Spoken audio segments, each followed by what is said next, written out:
Hey guys, today I will show you how to replace an object with AI in Photopea. First step is to select an object. I'm gonna use lasso select.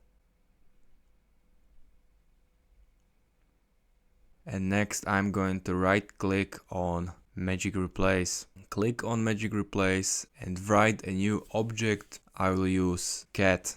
Click on replace, click on OK, and you have to watch 15 seconds ad because this tool is for free, so it will cost only 15 seconds.